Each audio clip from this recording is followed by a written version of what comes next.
I hate that today is Saturday and tomorrow is Sunday, because if tomorrow were a weekday, we would have all of these debate shows on cable television and talk radio to discuss the decision Rick Pitino made late in this game, because it is a perfect thing to throw up in the air and let people debate it back and forth. As you know, and this became perhaps if not the biggest storyline, because I think the biggest storyline is just Arkansas advances, St. John's loses, but certainly a sidebar would be the rotation decision Rick Pitino made with 4:56 left in this game. RJ Lewis, who is the reigning Big East player of the year, went to the bench with 4:56 left. He was 3 of 17 from the field at that point, and he never came back into the game. Mm-hmm.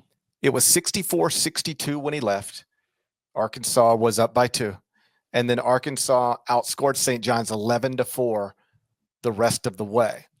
You can rationalize it, I guess, but it is still wildly unusual, particularly when you recognize that as bad as RJ Lewis was shooting, St. John's was still +5 with him on the floor in the game and -14 when he wasn't. What did you make of Rick Pitino benching the Big East Player of the Year for the final 4:56 of this win or go home competition? Yeah, certainly in the moment it was puzzling, definitely a surprise. St. John's really struggled in this game. I think I want to emphasize, to shoot the basketball. Their offense was abysmal, and that has kind of been the theme of this season, kind of the weak point of this St. John's team. They've been great on defense all season. They've been great at crashing the offensive glass. The offense has been I think if you wanted to point to like why they wouldn't make the Final Four, that's probably the reason why. And RJ Lewis has been kind of the stopgap for that, right? Like he's been the guy who has been able to get them buckets in crucial times, playing in the half court. He really struggled today, and basically Pitino put him to the bench with 4:56 remaining. Decided to sit Lewis down. He was 3 of 17, as you mentioned, when he went to the bench.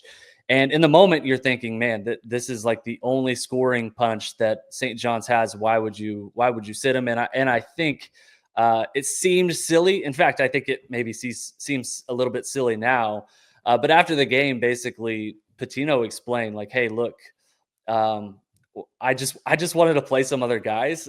I played him 30 minutes. I felt like that was enough. And as you heard him explain, I think you could kind of, and tell me if you think I'm wrong, GP, but I think it was kind of reading between the lines of like, I didn't really like how the offense was being executed with him in the game. I thought he was being too assertive and maybe not passing the ball enough. The ball was stagnating with him on the floor, and they wanted to just get a different look. And so, yeah, I'm not sure I think that's the right decision, but that's the decision that Hall of Fame coach Rick Pitino made. And yeah, it's tough to disagree with that. The press conference was strange because Rick was asked about it, and rather than just answer the question directly, he acted like the question was somehow out of line, which it wasn't. You want to know the truth about the question? It should have been the first question. I think it was the second in the press conference. We carried it live on CBS Sports Network. Not only was the question appropriate, it was probably the biggest question that needed to be asked of the St. John's coach in that moment. Why did you take the Big East Player of the Year out of the game with 5 minutes left in a one-possession game?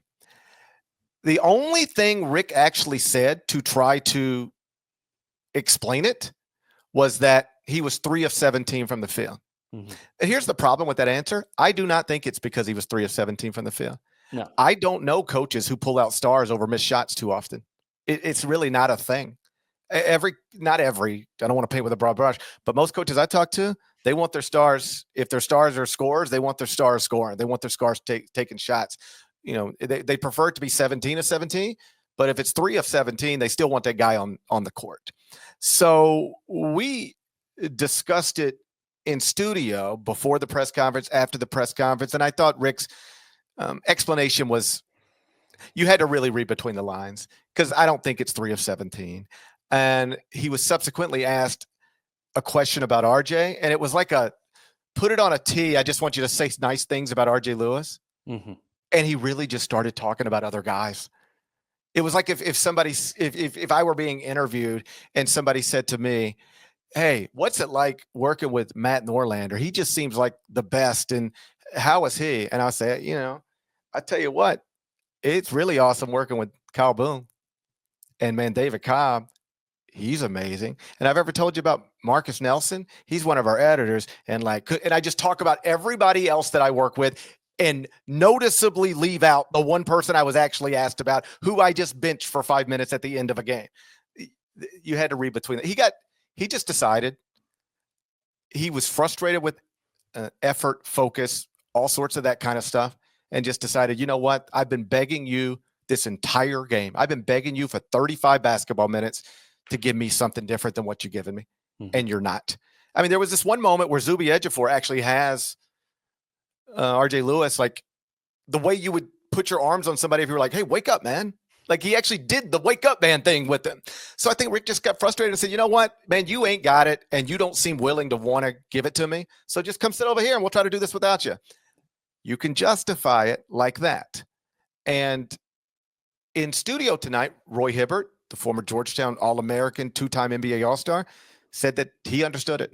Like if that guy's not going to give you what everybody else is giving you and what you expect and want, then he can that's a teaching moment.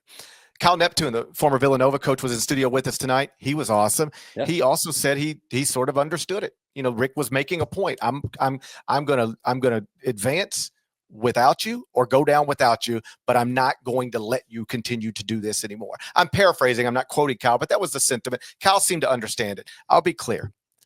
I am not Rick Pitino. I'm not a basketball coach. I'm a bald podcaster. All right. I would never get into a debate with Rick Pitino about how to guard ball screens or about just about anything in basketball. It would seem ridiculous. That is one of the greatest basketball minds of all time. And I mostly just rank basketball teams every morning and then talk all day. All right. That said, I think it's fair to wonder about this, to question this.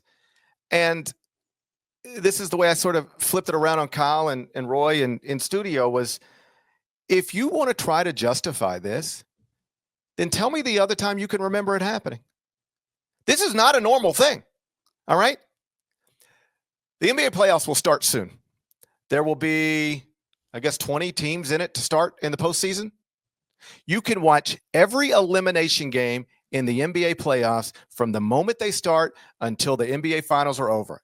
Seriously, take me up on this. Every elimination game, I'm trying to make it apples to apples with an NCAA tournament. So it'd have to be if you don't win this game, your season is over. Find every game that happens in the NBA playoffs, and those are the set of circumstances. And then try to find me an example of any coach putting his best player on the bench for the final 5 minutes of a one-possession game unless that player is injured, tired, or in foul trouble. You ready for this? It will not happen. Steph Curry can be 1 of 50, and he will be on the court in those final 5 minutes. And that's the most obvious way to question a Hall of Fame coach who in many ways should be above being questioned. Like, nobody else does this. I can't even really remember too many examples of other people doing this. And I guess it'd be fine if it worked out. But when it doesn't, when you get outscored 11-4 the rest of the way after you take out the Big East Player of the Year, and when you could focus on the bad shooting numbers but ignore the +5 when he was on the court and the -14 when he wasn't, I think this is maybe the most reasonable place to question a coach of his caliber.